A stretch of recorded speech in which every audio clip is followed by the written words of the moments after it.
When the First World War broke out in 1914, no one really expected it to last 4 brutal years or, consume the world's food supply. By 1917, entire nations were on the brink of famine. Crops were failing, shipping lanes were blockaded, and millions of soldiers needed feeding every single day. Yet somehow, despite all the chaos, the armies and home fronts didn't starve. The secret wasn't luck or endless resources. It was a simple but revolutionary rationing trick that balanced survival, discipline, and, ingenuity. This was the trick that taught both governments and ordinary people how to stretch food farther than anyone thought possible. In the next few minutes, you'll learn what that WWI rationing method was, how it worked, and why its principles still matter for anyone serious about food preservation and survival today. The trick began when war destroyed food supply chains. By the second year of the war, Europe's food systems were collapsing. German U-boats targeted supply ships, cutting off imported grain and meat. Farmers across France, Belgium and Russia had either been conscripted or displaced. Fields turned into battlefields, and livestock disappeared from hunger, theft or shell fire. With famine looming, governments realized that traditional food distribution couldn't sustain millions of soldiers and civilians simultaneously.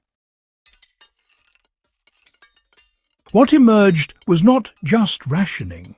It was a scientific system of portion control and substitution, pioneered by military quartermasters and home economists. Instead of simply giving less food, they changed how food was prepared and combined. They reduced waste by repurposing every edible part of grains, vegetables and meat, and they developed substitutes to mimic the nutritional value of scarce ingredients. The British called it the economy of nutrition. It wasn't glamorous, but it worked. It saved entire cities from starvation. The real breakthrough was the invention of the war bread formula. One of the most important WWI ration tricks came in the form of bread, a food so basic that, honestly, morale depended on it. Wheat shortages became critical, especially in Britain and Germany, where imported grain had been a staple. The answer was the creation of war bread, a new formula that stretched limited wheat flour by mixing it with other grains, potatoes, or even dried vegetable pulp. In Germany, bread was extended using rye barley cornmeal, and sometimes ground beans or bran. It was coarse, dark, and often dense, but it kept people alive. In Britain, civilians were encouraged to bake what was called the national loaf, made from wholemeal flour with no wasteful refining. This loaf provided more fibre and nutrients per pound and used less precious white flour. The principle behind it was simple but powerful. Instead of using pure ingredients, blend what's available to maintain calories and nutrition. That same method still applies to survival cooking today. If you're short on flour, you can mix ground oats, beans, or even dehydrated potato flakes to extend your supply without losing nutritional value. During the First World War, this wasn't theory. It was life or death practicality. Creative fat and protein substitutes kept soldiers nourished in the trenches. Meat, butter and dairy vanished from most tables by 1916. Armies needed protein to keep fighting, but livestock herds had been decimated and transportation was unreliable. The solution came from using fat and protein substitutes, another crucial ration trick that changed modern nutrition. Cooks learned to save rendered animal fat or drippings and reuse it for frying or flavouring soups. Civilians, well, they used plant oils, suet, or even mashed beans to replace butter in baking. Meat scraps, offal and bones were boiled down into nutrient-rich broths that could be stretched with barley or lentils to feed entire families. Soldiers' rations, like the famous British bully beef, that's canned corned beef, were combined with dried vegetables and biscuits to make simple stews that provided full meals from minimal supplies. The concept of nutrient density, extracting every calorie and mineral from available resources, was born from this era. Even in modern prepping or off-grid living, these techniques apply directly. Saving and reusing fat, stretching protein with legumes, and creating soups or stews from scraps are timeless methods of turning scarcity into sustenance. Rationing wasn't about deprivation, it was about discipline and coordination. One reason World War I rationing succeeded where other systems failed was because it became a collective effort. Governments didn't simply restrict food, they educated citizens about why and how to conserve it. Posters urged families to save the wheat, eat more potatoes, and serve just enough. Schools and newspapers printed recipes for substitution meals, while local councils organised war kitchens that demonstrated how to cook efficiently with limited ingredients. It became a social contract. Everyone rationed together so soldiers at the front could eat. In Britain, voluntary rationing came before any mandatory rules. Citizens took pride in stretching resources, seeing it as a patriotic duty.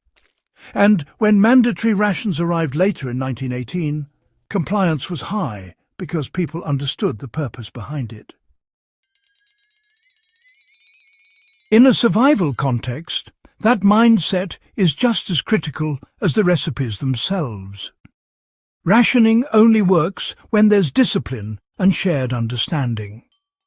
Whether you're managing a family pantry during a crisis or coordinating resources in a group setting, World War I teaches that communication and morale are as vital as the food supply itself. Preserving food through dehydration and pickling made long-term storage possible. Another lesser-known World War I ration trick was the revival of dehydration and pickling to prevent spoilage.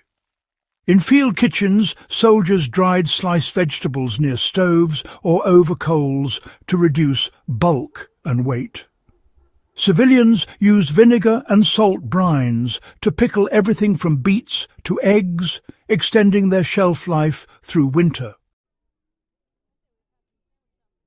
These methods meant nothing went to waste.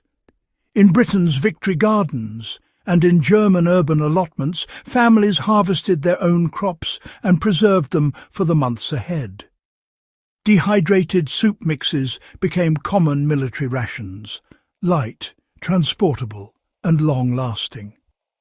A single pound of dried vegetables could feed several men when rehydrated in boiling water. For modern survivalists, the lesson is direct. Drying and pickling remain two of the simplest, most reliable ways to build a sustainable food reserve. Both methods require no electricity and little equipment, yet they can preserve nutrients and flavour for months or even years. By the war's end, millions of lives had been saved through these combined efforts. The war bread, substitution recipes, and preservation methods not only sustained nations, but also laid the foundation for modern food science and emergency planning. Governments realized that proper rationing could maintain health, morale, and endurance through prolonged crises. Even today, the strategies that emerged from WWI, portion control, ingredient substitution, and collective discipline, remain the backbone of disaster response and long-term survival planning. The war proved that knowledge, not abundance, determines who survives hardship. If you're serious about preparedness or simply fascinated by the lessons history leaves us, the WWI ration trick is one of the most practical examples of resilience in action. It teaches that with a little knowledge and ingenuity, even the simplest ingredients can sustain an entire population. If you enjoyed this deep dive into wartime survival and the ingenuity that shaped modern resilience, share this video with a fellow history enthusiast and subscribe to In the Beginning for more timeless lessons that connect the struggles of the past with the challenges we face today.